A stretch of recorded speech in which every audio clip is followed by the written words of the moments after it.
Hello, hello, hello. Hello, everyone. Good day to you. My name is Jonathan Carter, and I am here because I have some stuff to share with you, man. Some things that, I read and I feel led to just talk to you about. And hopefully it blesses you. I know it blessed me. And yeah, we're just going to talk. I am just here to talk. All right. So, if this is your first time viewing me, thank you for taking the time to listen. Yeah, this is just some stuff I want to share with you. All right. So I read a Bible verse, right? And this won't be long, right? I promise you it won't be long. But I read a Bible verse and that thing hit me like a ton of bricks, man. And this is in First John 5, verse 4. And it says, "For everyone who has been born of God overcomes the world. And this is the victory that has overcome the world, our faith." I'm going to read that one more time. "For everyone who has been born of God overcomes the world. And this is the victory that has overcome the world, our faith." Now, this is not the first time I've read it, right? This is not the first time I've come across this verse, but it just really impacted me differently when I read it this time around, right? And so, I'm really going to break it down how things kind of get broken down in my mind for me. And hopefully it makes sense for you. If not, forgive me, but I think it will. It's going to be pretty, I think, easy to understand. And so when it says, "And this is the victory that has overcome the world, our faith," what that is literally saying to me, what it said to me when I read it, is that everything the world has to throw at you, everything that you are going to experience, you overcome it by what you believe. I was like, well, I mean, everything that you will experience in this earth, on this earth, you have the victory based on what you believe. What do you mean? Great question. So I like the thing that this is my own personal kind of experiences, and I guess again how I tend to understand things. I tend to see things in like movies, pictures, things like that, right? I'm an actor. I'm big on acting, all that stuff. So the thing that really resonated with me, it resonated with me like this: like if you hear you overcome the world by what you believe, it's essentially saying to you those moments where you've had in your life where somebody called you dumb and you believed it, right? Um, for myself, when I went to school, I started college. I started college at Morehouse College, and it was one of the greatest experiences of my life. I still have dear friends that I keep in contact with now, but I still had my green card. I wasn't a citizen at the time, and so getting a loan, I had everything I needed to get. I had to have a cosigner for it. My family didn't have any money. I didn't come from money, right? We were broke, right? And so it was a devastating experience because my sophomore year, they had just built these dorms, these lofts right by campus. I mean, everybody wanted them. It was like the waiting list was bananas. Me and my friends got in. I don't know how we got in. Two of my friends. Shouts out to Smooth and Dr. Connor. And we got in and we were there. I had my stuff in my room. Yo, it was going to be an amazing year. It's probably going to turn up something serious. But anyway, besides the point. I had my stuff in my room. Long story short, the money didn't come through. The money for the loan for school didn't come through. I had to go in my room, walk past my friends, take my stuff out and leave because I couldn't afford to stay there. It was devastating. It was devastating and so embarrassing for me. And so I came out of that experience believing I wasn't really good enough for school. I believed that. I just wasn't good enough for school. Now, I was a smart dude. I'm still smart, but I was like a pretty smart guy, right? Right? You don't get into Morehouse not being a smart guy. And so that experience warped my entire reality. I had to walk out of there, and because of the embarrassment, because of the lack of resources, because I wasn't seeing things in a particular way, I chose to believe I was not good enough for school. I was not intelligent enough to get through this thing. I should have been smart enough to figure something out to continue going through school, right? That was an that was an instance where the world had its victory over me. An experience I had in the world got a hold of me and beat me up. And I believed it, right? So, for the, I was done with school after that. That was the moment I was done with school. I went to my parents. I said, I'm not doing it. I can't do it. You're going to be wasting your money. I'm going to be wasting my time. I don't want to get in debt anymore. And I'm not doing anything there. Like, I'm just going to go act. This is a true story. I'm just going to act, be a starving artist, figure this thing out, be famous, make mad money. We're good. Right? And so that's what I did. I did a ton of musical theater, did a ton of shows. Some I got paid for, some I didn't. Some I told I was getting paid for, and I did get paid, whatever. And so, when you hear now, for everyone who has been born of God overcomes the world. And this is the victory that has overcome the world, our faith. So here's the thing. This is not to say that if I had believed the right thing, because in that moment and in the moments that followed, I chose to believe a lie, right? That's a fact. What isn't necessarily the case, though, is even if I had the faith necessary to get through that experience victorious, right, and be victorious, it doesn't mean I would have necessarily stayed at Morehouse. Doesn't mean I would have stayed there. That may still very well have played out the same way, and I just had to leave, right? However,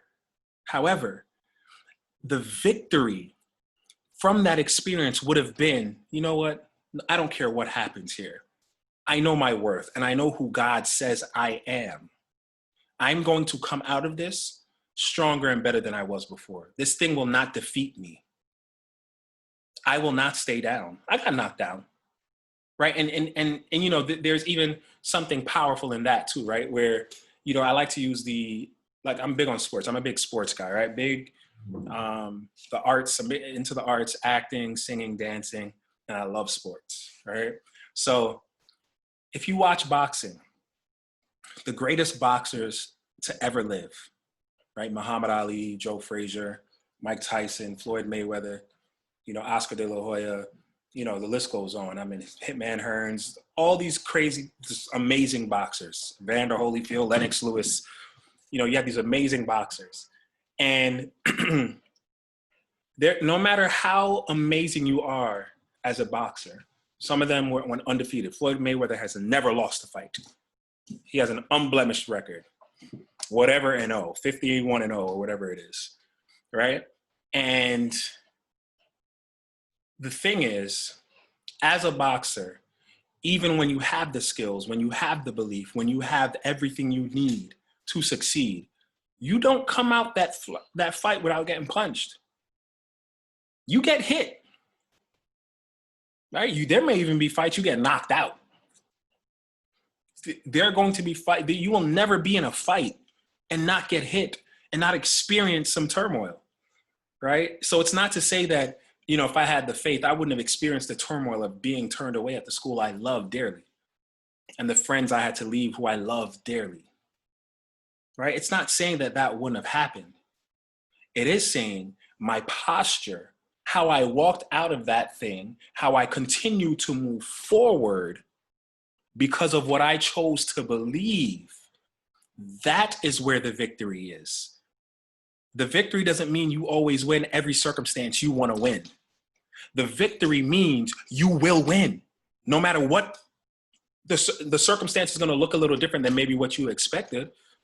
It may look a little different than maybe what you wanted, but it's going to be the outcome, God's final say The way he orchestrated and wrote the story, the ending will always be much better than what you had in mind. But you have to believe you're going to get there, or you won't. Right? So while this is saying, for everyone who has been born of God overcomes the world, and this is the victory that has overcome the world, our faith, it doesn't mean that you win everything that you want to win, that you want to win. You win everything God orchestrates for you to win. You win everything the way God sees victory, right? And so this verse is really reminding us, even in verse 5, it goes on to say, who is it that overcomes the world except the one who believes that Jesus is the Son of God? God, whatever you say, do. However this looks, this is looking crazy right now. I am devastated right now. My feelings are all over the place right now. It's absolutely okay to feel that. It's absolutely okay to say that. This sucks. This is trash, right? Because, you know, a lot of times as believers, we tend to get caught up on this, this whole like idea that we're just supposed to get everything. We just win everything. Everything works out the way we want it to work out. Perfect storybook ending every time. No, that's not how this goes, right? Because if that was the case, your faith wouldn't be necessary. Faith wouldn't be necessary. Your belief wouldn't be necessary. If everything played out, peachy keen, the petals of roses everywhere you walked and you stepped, then your faith would be unnecessary. You wouldn't have to believe for anything because everything would be good. Everything would be good all the time. What faith do you need for that? What belief do you need for that, right? And so, you know, I want you to hear what I heard. And this is what I heard. Hopefully you're getting it, but just in case, you know, I want to like bring it home for you. You know, I said this wasn't going to be long, and I want to stick to that. So this is one of the last things I'm going to say. You are going to be everything God desires of you, everything even you desire of yourself. The way you see yourself, where you see yourself going, right? God has an amazing plan for you. It's amazing. It is amazing what he has planned for you. It's so amazing. You can't even really, you can't conceive the amazingness. That's not even a word, but whatever.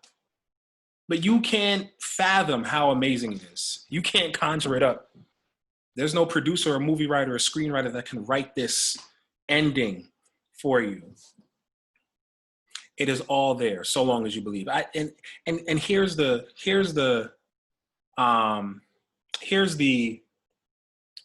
I think the conundrum is a good word. It's really crazy, right? It sounds crazy. It sounds unbelievable because, you know, there's a character in the Bible. His name is Jonathan. He was the son of Saul, and there was a war, right? They were fighting the Philistines, and Jonathan tells his armor bearer, he's like, listen, we're going to go to the camp of the enemy. Just me and you. Don't tell anybody. It's just me and you. Jonathan and his armor bearer, 2 people. Okay? Jonathan says, we're going to go to the enemy's camp. If they tell us, when they see us, if they tell us, the enemy, if they tell us to come up into their camp, we're going to go up. We're going to handle our business. If they don't tell us to come up, we keep it moving. All right? Those were the instructions of God. So there's even a powerful thing to be mindful of in that too, right? Pay attention to what God is saying to you. Pay attention. Because a lot of times you try and do things on your own and you fall on your face and you blame God, but you weren't with God at all. He had nothing to do with what you were doing. So don't blame him now. But anyway, just pay attention to what he's saying to you. So Jonathan and his armor bearer go to the enemy's camp. They taunt them, say, come up here, deal with your behind. It is Jonathan and his armor bearer. It is 2 people. They are going into the camp of the enemy where there are thousands of people who oppose them and want them to die, who want to kill them.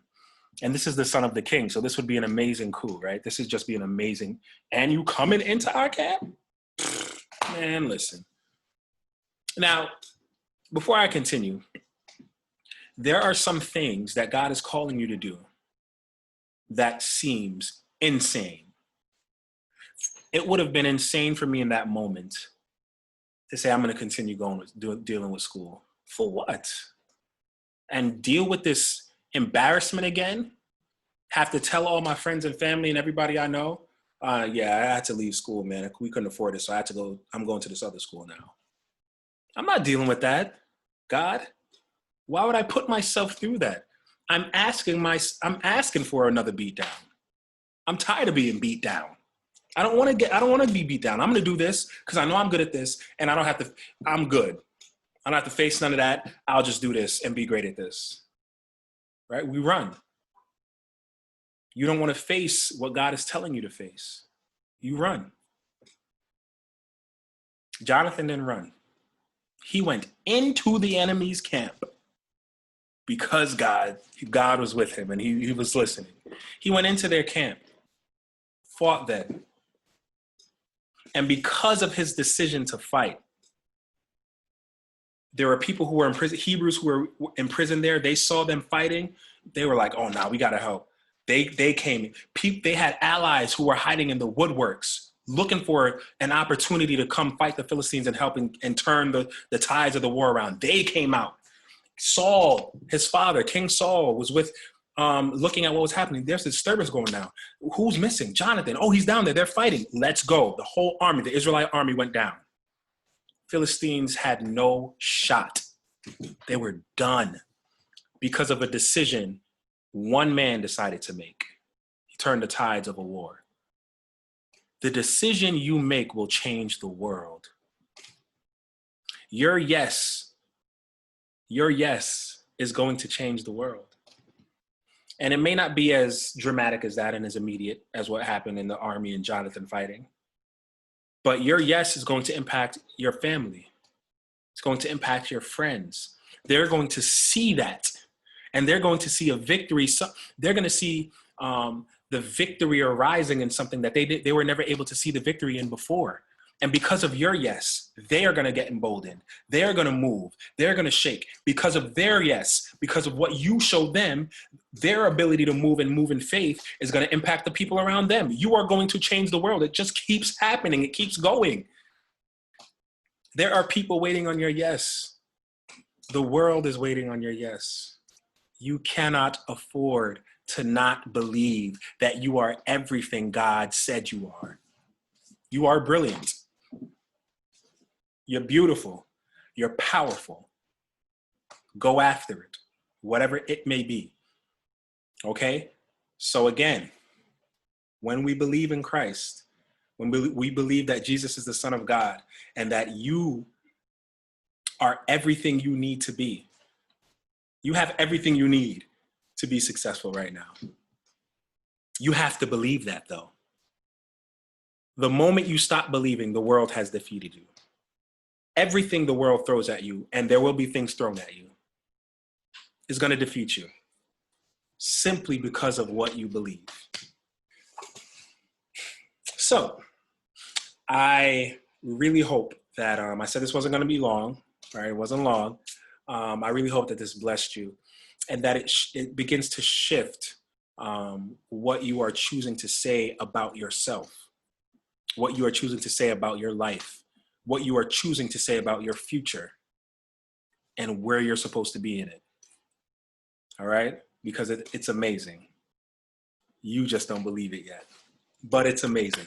You believe it now. Start believing now. Make a commitment to have the faith required to get to your future.